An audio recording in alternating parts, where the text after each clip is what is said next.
Same, pero iba! Mga bagang oras natin, 5:35 na.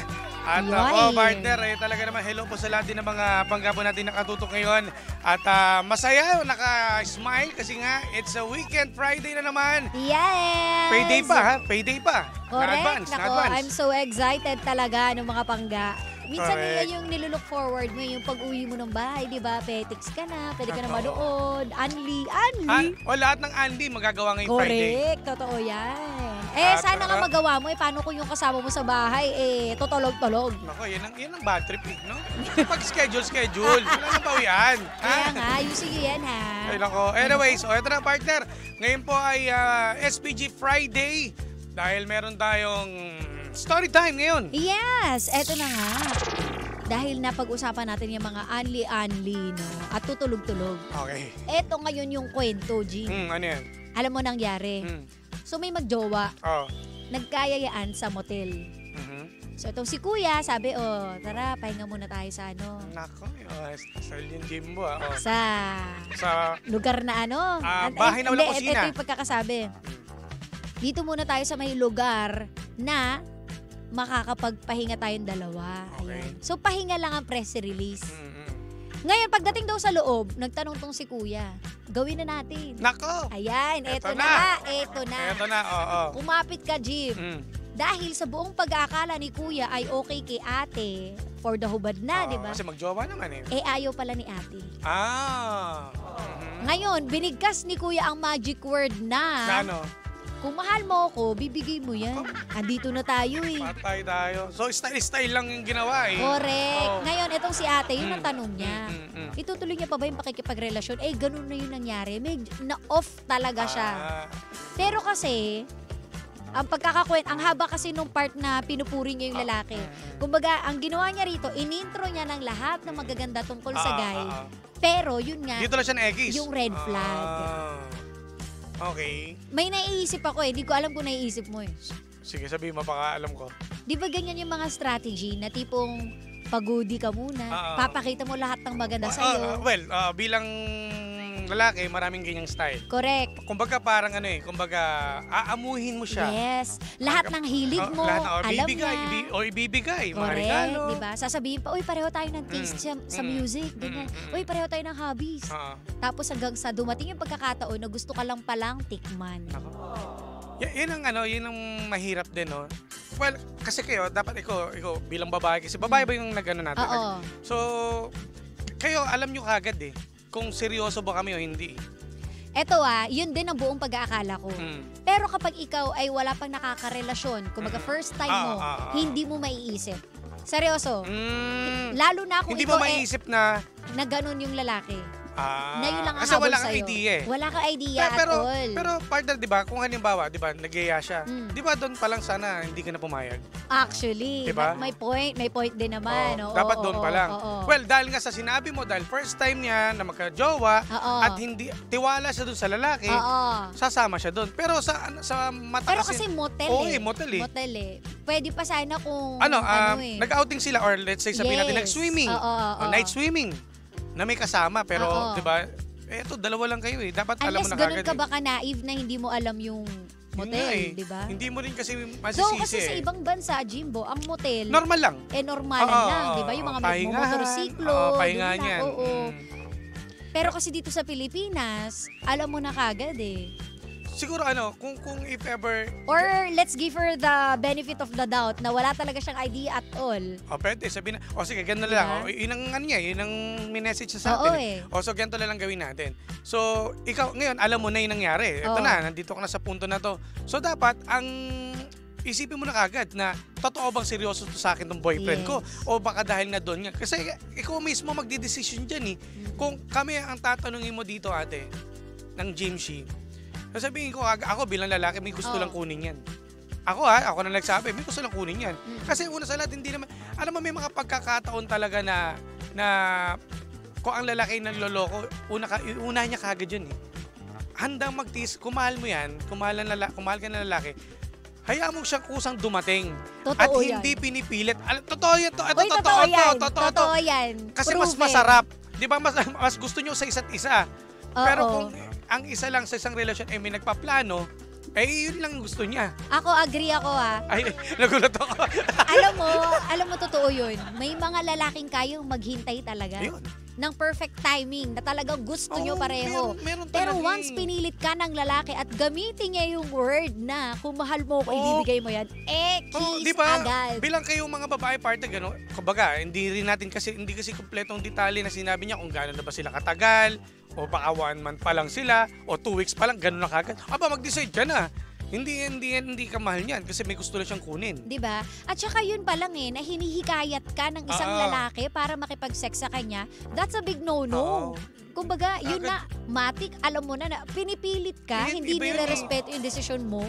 Kaya ako yung experience ko partner yung iba yung pakiramdam na ibinigay niya Walang kalabitan na ginusto namin para kasi doon kami napunta sa puntong ganun. Yes. Na walang plano, bigla lang dumating yun sa time. Ito na siguro yung tamang panahon. Oo, diba? Correct. At bukod dito, meron din kasi iba na normal sila, hindi sila nakainom. Walang impluensya ng alak. Bigla nangyari yun. Totoo. Pero yung ganun, ako, partner sa akin ako din. Magdesisyon ka dyan? Kiss. Oo. Tsaka hindi, itong si lalaki naman, wag naman yung sabihin na gano'n, kung mahal mo ko, dapat bibigay mo. Totoo, kinalalaki mo yan. Alam mo, strokes na yun dati pa Nakakaloka. Hanggang ngayon pala, meron palang ganyan pang style. Pero Hindi bulok na yun gawain Sa inyo mga babae, mautak na rin kayo Wala. Mautak na rin kayo. Hindi gawain yun ng matinong lalaki, Jim. At saka yun, kinaliit mo pa yun lalo. Sa totoo lang. Diba? Oo, naniniwala ko dyan. Ibig sabihin, hindi mo kayang kunin yung babae ng gusto niya lang. Oo, tsaka ito Kailangan mo pang pilitin. Alam mo, sa totoo lang hindi na dapat dumating pa to sa motel Alam mo, minsan, di ba, ngayon mga kabataan kasi ngayon, minsan natutulog nyo sa bahay. Legal na sila Doon minsan may nangyayari. Dahil talagang tiwala sa isa't isa. Kilala ng magulang. Di ba may gano'n Kasi huwag kayong totoo to. Kasi ngayon, karamihan naman magjowa, kilala na ng magulang. At iba na rin ang style nila na pwede na matulog yung babae doon sa bahay ng lalaki at pwede na rin matulog ang lalaki doon sa bahay ng babae. Ngayon na nangyari Medyo open na sila sa ganung idea. At kung if ever doon may nangyari, at least walang kumbaga ginusto nyo na to Para sa punto ang pinupunta natin dito yung consent. Oo. Di ba?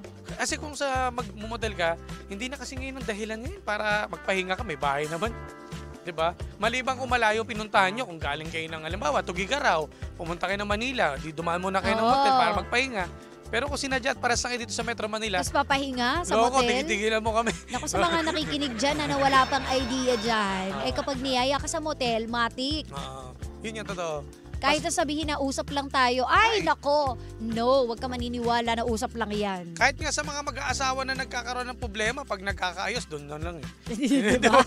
Doon na pupunta. Ayun, naiintindihan mo pa. Ano naman yan, mag-asawa naman. Pero I think first time mo nakakagigil yung mga ganyang klase ng lalaki. Balitaan mo kami kasi ang kakapal. May plano. Planado na. May planado niya. Nakakaya, lalo na yung mga galawan na sasabihin na sa akin din naman mapupunta yan ba't ayaw mo pa? Isa pa yan. Kiss ka. Yung meron pang dialogue sila doon na sinasabi ng lalaki, kung mahal mo ako, hindi ka papalag. Kumbaga, ibibigay mo sa akin dahil mahal mo ako. May ganun Pero hindi na ngayon dapat mag-isip-isip na kayo Kung gusto niya pang walang maging problema kayo sa buhay. Kasi kukumpara ka pa sa iba. Ayan. Bakit siya binigay niya sa akin? May kumparahan ba? Meron. Buti pa siya, mahal na mahal ako. Ikaw, hindi mo mapatunayan na mahal mo ko. Doon pa lang dapat maging ka na, alerto ka na at iwan mo na kagad yan. Mag-isip ka na. Ayun. Ayun lang naman ang natin kasi para na rin to, warning na rin to sa lahat ng mga estudyante natin ngayon. Na halos karamihan po talaga ng mga estudyante ngayon, maging yung mga teenager natin ngayon ay mga mapupusok. Kaya mag-ingat kayo. Huwag kayong magpauto sa mga ganyan. At isipin nyo lang siguro yung future nyo. Yes. Kasi, tsaka yung edad ninyo na marami pa kayong plano sa buhay. Mahirap, sa tutuusin lang, mahirap po talaga na magkaroon ka ng pamilya, ng anak, ng hindi pa sa tamang panahon. Totoo. At lalo na sa ganyan pang klase ng tao. Oo, di ba? Ay, cannot be. Kawawi ka dyan. No. Hi! Okay. Well, Papel, tingnan natin. Hoy, batiin pala natin, Jimbo, yung mga nakikinig dito sa ating Facebook world. Sige. Pa-shoutout daw, yung mga habal rider ng Luzon Avenue. Hello. Sabi ni MG Regidor. Ay, hello din. Kina Feli Katapang, hello po. And sa Rosario family. Kina Juderico, Judy, Dexter, Michael, and kay Lito Terrado, galing kay Jaden Rosario. Ito partner, ako DJ Jimbo at DJ Sheena. Tuwing niyayaya niya ako na gumala, dapat may kasama ako. Ayaw ko sumama na dalawa lang kami. Oh, tama lang yun. Yung mga alam mo, yung mga chaperon talaga, dapat yan, malaking tulong din yun eh. Totoo. Malaking Tsaka yung tulong yan. hinihingi ng magulang, di ba, kung sino yung kasama mo, ano oras ka uuwi. Tama. Malaking tulong din yung may chaperon. Dati galit na galit ako. Ano ba yan? Hindi ko masolo. Pero may reason pala. Nung tumanda na tayo, Oo, ngayon, nung tumanda, alam na natin. Totoo yan. Kayong mga bata, nayayumot pa lang kayo kasi nga ayaw nyo na may epal, hindi kayo makapag-usap, hindi kayo makapag-open sa isa't isa dahil nga may chaperon. Pero ang laking tulong. Kaya ngayon, alam ko na bilang magulang, alam na namin kung bakit merong chaperon po na uso. Alam mo, kawawa magiging anak ko. Bakit? Baka ikulong ko na lang sa kwarto. Diyan ka lang. Alam ko na makakarakas. Alam mo, yun nga, ano nga natin partner, no? Bilang tayo, marami tayong experience ng mga ganyan. Ang ano natin, nagagamit natin ngayon. At saka nakakatakot. Nakakatakot, oo. Diba? Lalo na kung ang anak mo ay babae. Bilang ako, babae ang mga junakis ko. Ay, nako. Sobra. Anyway, so ito, ano daw? May nangingi ng sticker sa atin. Pwede po, punta kayo lang dito. Eto na partner, bago ano natin, nandito na yung mga riders din natin, no? Yes, nako, it's time. Eto na, para sa mga panggapo natin dyan, kasi kahapon po, September 7, kahapon, naganap po yung ating Riders Day. Hatid sa atin ng Geely Helmets at ng 106.7 Energy FM. Mamimigay tayo ngayon ng 2 helmet. Correct, isang half face at isang full face. Yay! So, huwag na natin patagalin to mga pangga. At salamat po sa mga nag-comment po ha. Sana magsilbing lesson din sa mga chikiting natin, yung mga estudyante dyan, mga teenagers natin. Okay, partner, bunot ka na muna. Eto para na. Sa ating, una muna ang bubunutin namin mga pangga. Ito yung mga riders natin na nagpunta po kahapon. At ang mapapanalunan ay half face lang muna. Okay, half face muna tayo. Ang napakagalante natin ha. Alright. Half face po. Sinong maswerte? Ang maswerteng nabunot ay si Sino yan? Albert Paala. Paala. Ayan, yes. Congratulations! At wala naman lugar, wala ba siyang lugar dyan o ano? Chay, Lalamove Driver. Lalamove Driver. Tawagin nyo na mga Lalamovers dyan. Tawagin nyo po si Albert Paala. Congratulations sa'yo. Congratulations Albert ha. At half face. Sa half face mo. At syempre sa lahat ng mga Lalamove Riders din na nakatutok po sa ating ngayon. So congratulations at wait, there's more. Dahil ito, ang ating huling bubunutin ay mananalo ng full face mula sa Geely Helmets. Ito na. Sino kaya ang ating maswerteng mananalo? At ang maswerteng nanalo ay si John Paul Malito. Uy! Congratulations! Siya ay motorcycle rider. Malamang ito. Di ba sabi nga natin, di ba? Lahat ng mga riders po, kahit yung mga may mga motor lang. Private, pwede po. Congratulations naman sa'yo. Swerte mo si John Paul. Swerte. Nanalo ka ng full face helmet mula sa Geely Helmet Philippines. Yes. At ng 106.7 Energy FM. At antabayanan niyo po na kayo ay tawagan ng aming napakagandang si Kapitana Sisa. Yes. Congratulations. At ito partner, well speaking of Geely Helmets, mga pangga, available na rin po sa mga ate kuya natin yung ating Eagle Helmet sa Shopee at Lazada. Sa legit Eagle Helmet na lang. Syempre dito tayo sa Geely Helmet Philippines. Hindi lang basta helmet. Geely yan. Yes. Bueno, maraming salamat partner sa mga naging winners natin. Thank you so much. Thank you mga pangga. Hello kay Baby Rodriguez. Hi. Hello po. At sa mga nandiyan po sa Facebook page natin at sa mga nakikinig po sa radyo. At mukhang ready na din si Mami dahil nga it's a payday. Correct. Maganda rin ang kanyang mood ngayon at masarap ang uulamin nilang hapunan. Ay nako, sana ako rin. Happy weekend partner, happy weekend sa lahat. Happy weekend sa'yo partner. Ano ka dahil dyan? Kami po ay exit na. Panibagong drama na naman ang hindi natin nasolusyonan, pero ating napag-usapan. Kaya masasabi ng Jim si Jan ay, Anong drama mo? Susunod na The Monarch of Philippine Radio. Walang iba kundi si Kuya Chico! Alam mo, kinakapos na rin ng anong boses. So, Obi, ano nangyayari sa mga boses natin? Hindi, ganun lang talaga dahil sobrang saya natin. Wala na. Wala na. Mukhang hawa na tayo dito mga Hindi kaibigan. na magandang indikasyon nito. Ay, again, happy birthday kay Papa Happy birthday, Papa Jackson! Papa Jackson, happy birthday kay Mami Grace. Yes! Kay sa Mami Lindsay. And kay Mama Mary. Mama Mary. At sa lahat din ng mga pangga natin nagbe-birthday ngayon pong September 8. Happy birthday! Happy birthday. Happy birthday God po bless. sa lahat na may birthday. Dahil dyan, eto na talaga, it's time to say goodbye. Nakasama't nakapili ninyo nag-iisang pabebot na si Sheena. At ang inyong Sinabi ko Jim na na ba? sa DJ na si Jimbo. Alam mo, ano nangyayari? Hindi, ganyan talaga. Siyempre, pag weekend, masaya tayo. Oo. Pahinga na naman, di ba? Ipasa na talaga natin to. Pasa natin yung mikropono kay Kuya Chicks. Sige na, dito lang yan sa number 106.7 Energy FM. Pangga mong sabihing radyo, sabihin mo! Energy! She's just a girl and she